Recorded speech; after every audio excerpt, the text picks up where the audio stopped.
Hello, I'm Simon Calder, and this is Back to the City. I'm very excited to be joined by my friend Jaedyn James today to the soundtrack and in the presence of the third video, the one video that wasn't released last time we met up. We're going to talk about the transformations of Jaedyn James and the Hunger whilst witnessing Set you on fire. a transformation. What role are you playing in this video? A woman who is in an abusive relationship and she's stuck in her house and she gets tired of it and comes back to life and burns the whole house down and everything that's in it.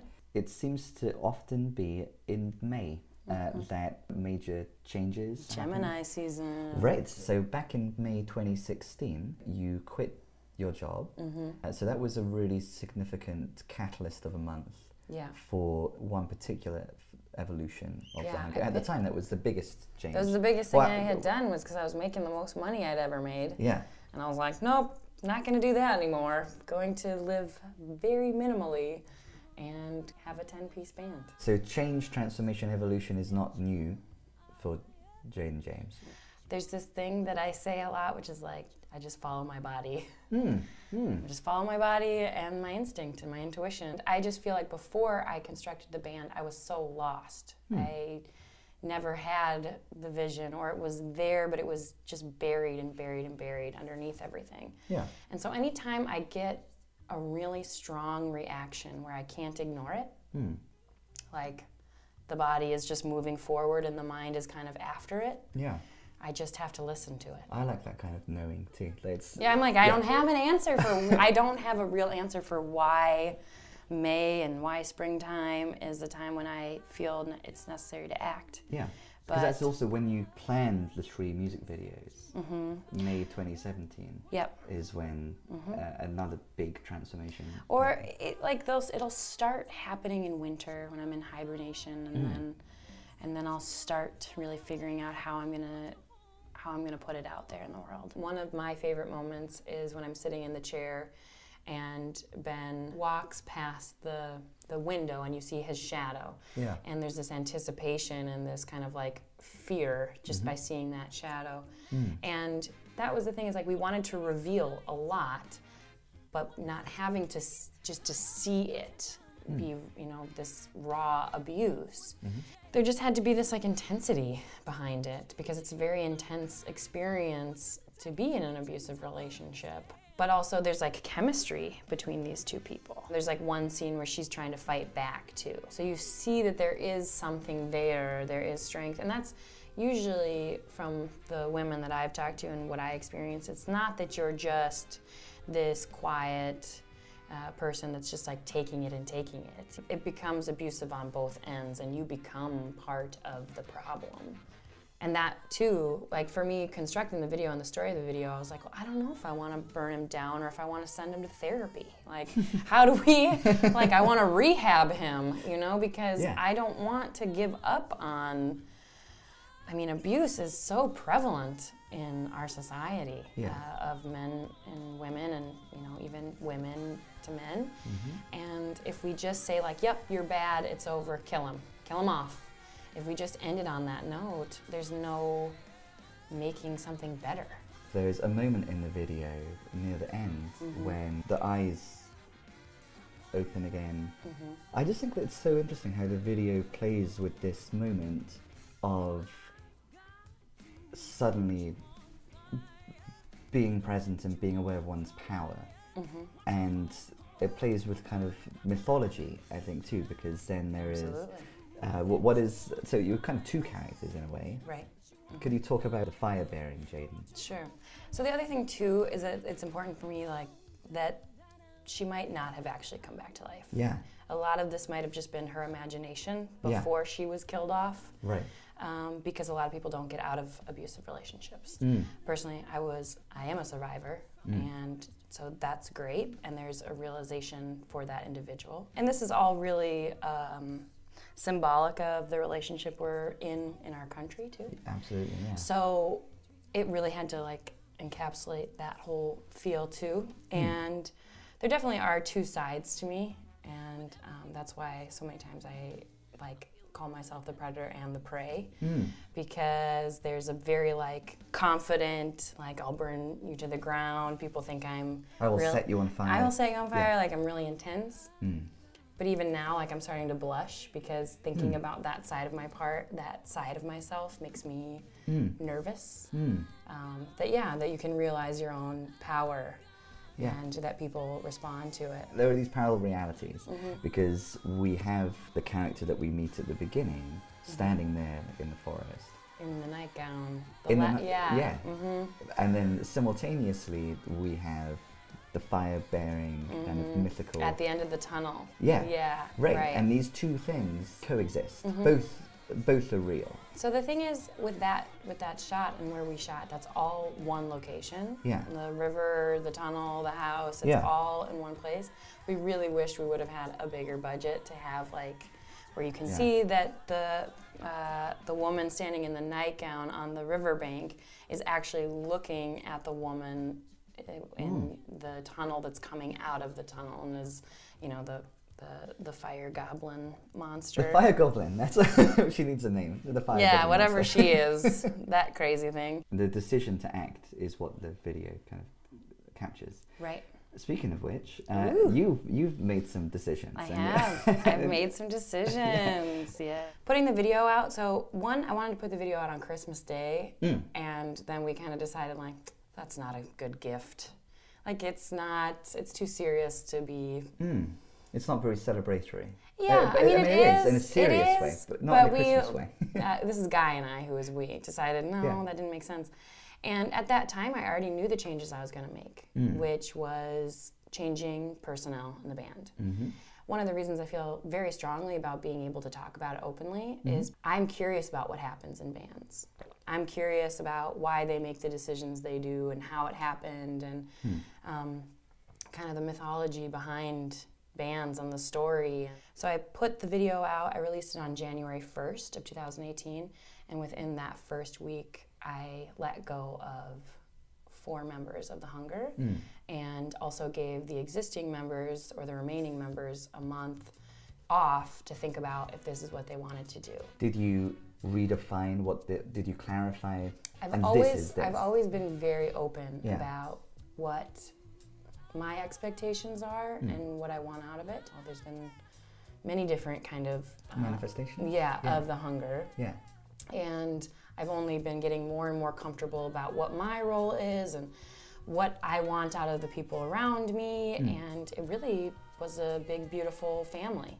Which actually is very evident in the first of the 3 videos. That seems to be such a celebration of that particular manifestation of the Hunger, as we can see. I've really kind of shocked and made a lot of people sad and angry, because that wasn't a show. That wasn't like something I was just like, won't people love this brand of a band loving each other? Like, that was real. And those people still love each other, and I still adore them. But there comes times in relationships where both sides are not getting what they want. And I knew I had to make a drastic change to get the things I wanted. So when I told people, the remaining members, what I was doing and why I wanted to do it, you know, that was shocking for them, and it was shocking for me. And I just tried to be very honest about the things that were either missing or were making things harder. And the family aspect, in many ways, did. It's really hard to balance family and business, and knowing myself and knowing I was just going to get more intense. And I didn't want to be frustrated with people that I loved and have my love for them personally get in the way of how I was going to direct the rest of the motions of the Hunger, how we were going to move. We've talked before about, you know, how the band developed. So it develops from a series of friendships, and there's like the family component before anything else, like chronologically. Yeah, I mean, you meet these people and you establish bonds with them. Well, and I am just guilty of falling in love all the time. Something I've had to learn is if it's a healthy balance between, you know, like loving them as a person and wanting to help them versus, you know, the music, like the actual musicality and how it feels in the room. And I just think it's important to talk about these things because I'm not the only person that has to go through band fires and hires, and I mean, this was the biggest one I did because people have come in and out, and I think, even though I think people still have hurt feelings, nobody feels like I hope they don't, that like I'm personally attacking them, or that this was really on a personal level. Like I wanted to see and hear the music and get better. So these weren't easy things to do, and I don't think being in this role is easy, and that's not what I ever wanted. I like the challenge, and I like figuring out the puzzle, and it's the story of the hunger. It's why do we make these decisions? What's the breaking point? Yeah. And God, there's 11 of them, so I can't tell you all the details. Yeah. It's take us forever. Yeah. And as we emerge from the winter, what is about to happen? Oh, God. On the immediate horizon, Friday 13th. Friday the 13th, Is about to I'm happen. bringing the new lineup out. On Friday 13th. That's ballsy, isn't it? On Ooh. Friday 13th. Yikes. Yeah. At Bunkers. Yeah, you know, I like sometimes just throwing things to the wind. Yeah. And having fun with superstition and magic and craziness and just dumping it on its head. It's fun for me to play with things like that. When you perform at Bunkers on Friday 13th, what do you think will be most striking? As people who have seen the hunger before come and see this new thing that is also the hunger, or what the hunger has become, what do you think people will be struck by? I think what they're going to be struck by, the horn parts. Ben Bussey is the horn section leader. He plays trombone in the band, and he just wiped everything out. 5 horns is incredibly hard to write for. That's what we had going before. So many saxes. It's really sax heavy. But he stripped all of the charts and wrote new parts, and now they're being done really well. And so even the old songs will sound different because there's new horn parts. The other thing is that I feel like I took time to relearn how to sing these songs, and I just overall really overdid it, overshot. You know, it's like 5 horns, 2 backup singers, sing it all the time, don't stop singing. Sing it really hard and loud. And I really wanted to discover a way to tell those stories better. So there's more nuance? Yes. Yeah, in the vocal delivery, Which for example. For me makes it more interesting to sing it, and I think it makes it more interesting for people to hear it. Yeah, the contrast. Right. There'll be moments of full-blown intensity. Are there any specific old songs that you feel have transformed the most? For sure. Okay. Totally different. I mean, that song has had so many different lives. And so then you set fire to Killing It. Yeah. I mean, Ben Bussey did, and then I figured out some things about it too. But Killing It and Don't Feel Nothing. There's just some tunes that we've been doing for that are just like staples of the show that are just so fresh now. They feel so much better to me to perform them, and I think that that's just gonna bleed right onto the audience. Before you were talking about the process of catching up with yourself, kind of you created the videos and then kind of becoming the artist, and we were talking just now and in the previous interview about the coexistence of like Jaedyn, the person who is sitting at the table with me now, and then Jaedyn James, like the full-blown the crazy lady. And there's something like that in the video, of course, with the 2 different aspects of the character. From what you're saying now regarding the changes in the old songs and the vocal delivery, it sounds like maybe more of Jaedyn, the woman who is sitting here at the table, is coming into Jaedyn James and the hunger. The major thing for me through the hunger has been like self-discovery. So that's what you're seeing is this process of like figuring out who this is and why she came here to do this. And we're also bringing out new songs. You're in the studio for 3 new songs. Future Condo. Yeah. Future Condo, Why yeah. did I say it like that? Future Condo. So yeah, you're in the studio Future Condo with John Miller. Who is John Miller? John Miller is former co-owner of Secret Stash.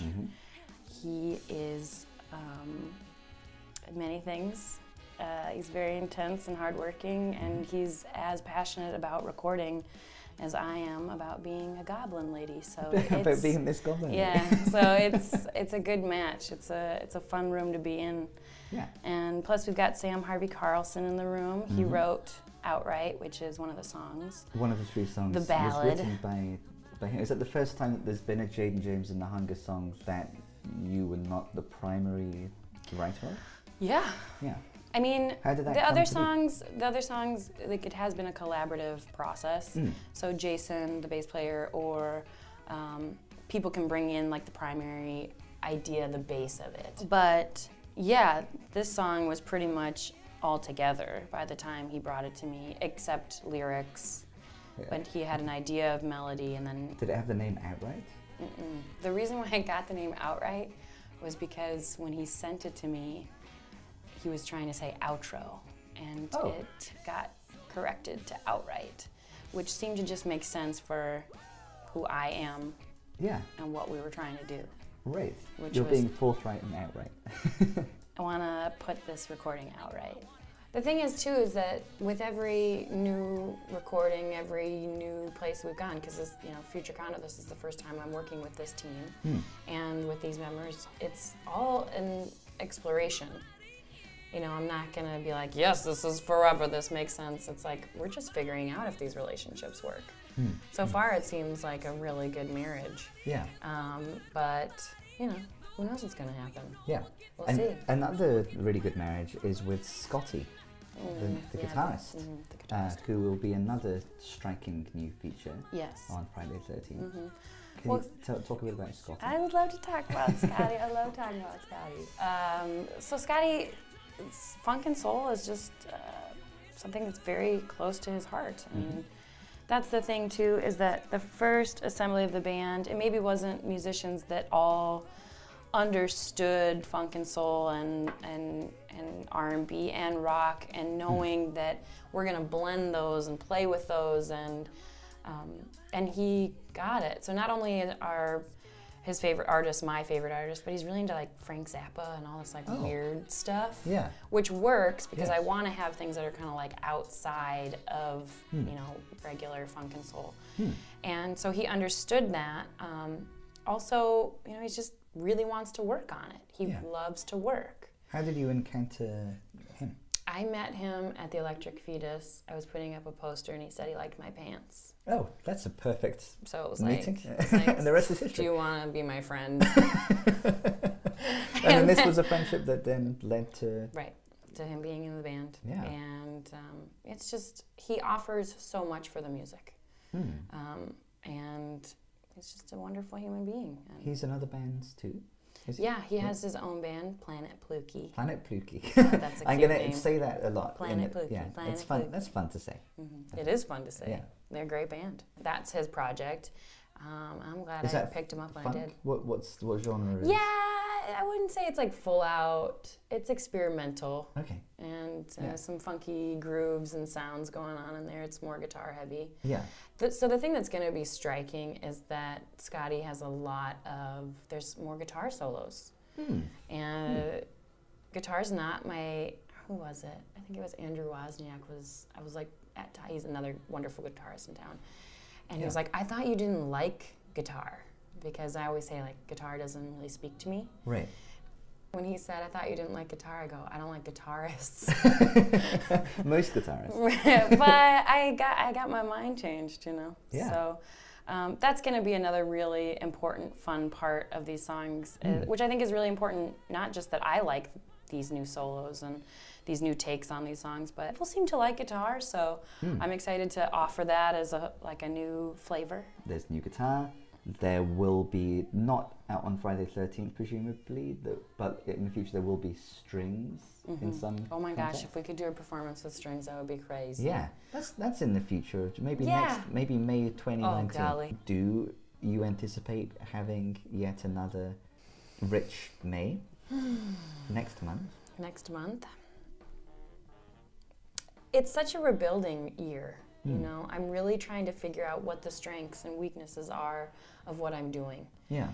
So what I have to work out now is I want to elevate the songwriting. I want to elevate the singing. I want to, you know, I have to do the technical work before I can like show off a big new crazy thing. So really that's what I feel like this summer is about. Like we've got some great gigs coming up and great festival spots and things I'm really, really excited about. Yeah.